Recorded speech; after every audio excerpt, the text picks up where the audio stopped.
Neat paper leak ముసుగులో కాంగ్రెస్ నేతలు విద్వేషాలు రెచ్చగొడుతున్నారని విమర్శించారు బీజేపీ నాయకులు. పోలీసుల అండతోనే టీపీసీసీ నాయకులు దాడులకు పాల్పడుతున్నారని ఆరోపించారు బీజేపీ ఎమ్మెల్యే పాల్వాయి హరీష్ బాబు. తాము శాంతియుతంగా నిరసన చేస్తే కాంగ్రెస్ నేతలు మాత్రం ముష్కర మూకలతో రాళ్ల దాడి చేశారని ఆగ్రహం వ్యక్తం చేశారు.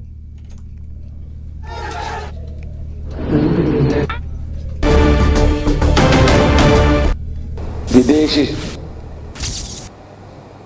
శక్తుల చేతిలో బందీ అయిన రాహుల్ గాంధీ, ప్రియాంక గాంధీ గారు దయచేసి ఈ దేశాన్ని ఉండనివ్వండి.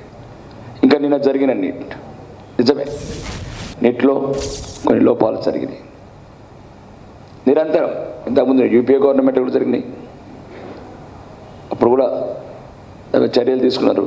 కానీ మేము వెంటనే ఈరోజు 20 లక్షల విద్యార్థుల జీవితాలు ఇబ్బంది పడకూడదని అవసరమైతే ఆర్మీ హెల్ప్ తీసుకొని ఇమ్మీడియట్లీ నీటిని ఎటువంటి లోపాలు లేకుండా నిర్వహించాం. ఈరోజు మంత్రి